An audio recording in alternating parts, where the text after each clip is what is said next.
Hello there and welcome. I'm Pep Fernandez, your host this week for Inside Riverside. Today we get ready for the good old 4th of July and find out where you can go and join in on the festivities. We also hear from a soccer star from Arlington High School and see some upcoming projects in the works around town. So stay in your seats as we fill you in on what's happening in our city here on Inside Riverside.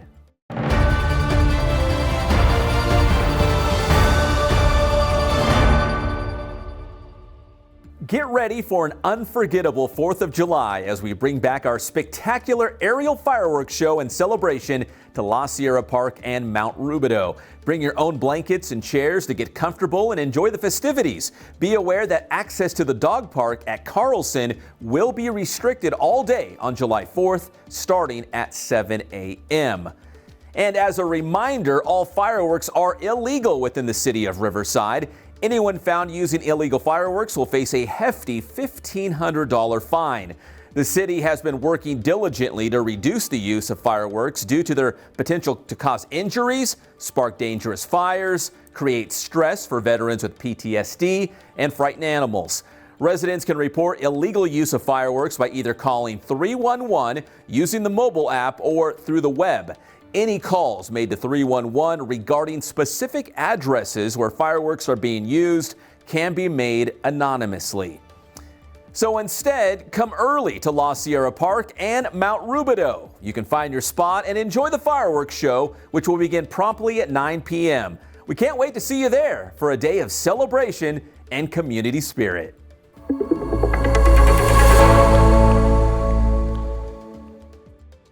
All right, we're back to my favorite segment on the show, Riverside Sports.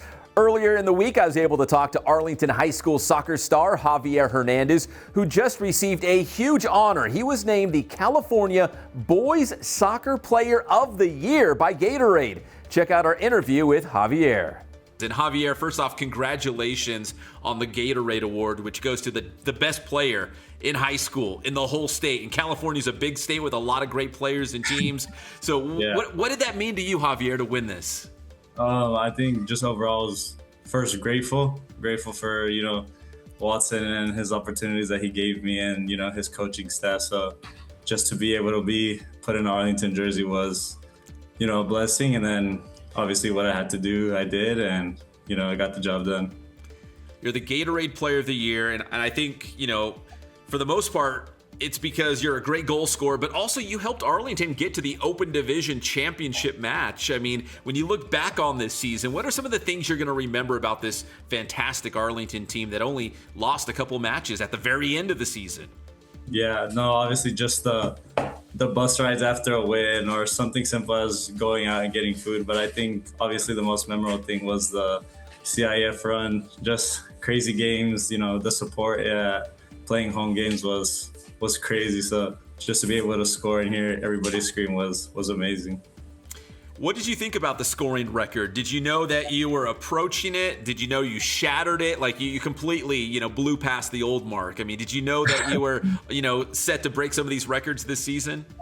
To be honest, at first I didn't really think of it much. I was just, enjoying playing my footy. But as we got closer, Watson and the coaches started, saying it here and there. And, I remember telling him, like, just don't mention it to me. Like, I don't want to know nothing about it. Like, if it's going to get done, it's going to get done. And with God's blessing, it did. So, yeah. And let's wrap it up like this, Javier, going back to that Gatorade Award. Gatorade does it for all sports, football and basketball. And it's a very prestigious award to get that. How did you find out?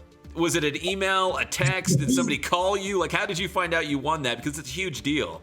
Yeah. It's a kind of funny story. I was still asleep. I was still asleep, and my mom, she woke me up, and she was like, oh, Javi, like, Gatorade came out. Guess who won? And I remember I woke up like, no way. And then it was like, yeah, congrats. And then obviously a family moment, with all my mom and dad's sacrifices, it was all worth it.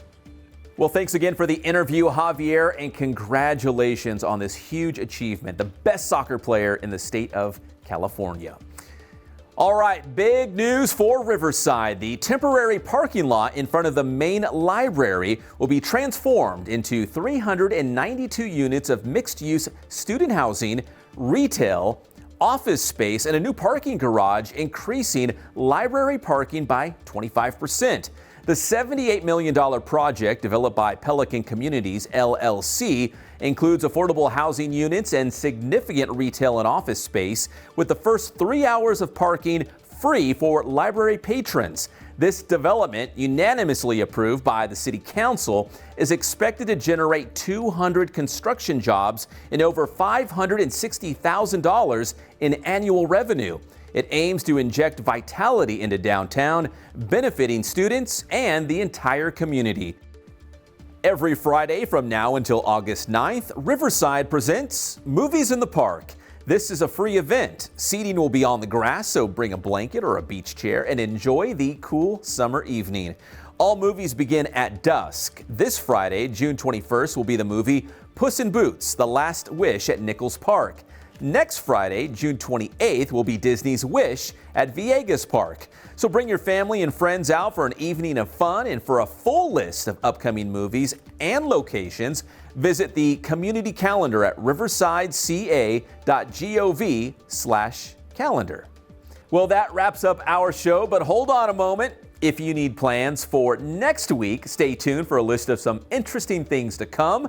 And once again, you can check out the Riverside Community Calendar at riversideca.gov/calendar for more of the exciting events around town. I'm Pep Fernandez, and thank you for watching Inside Riverside.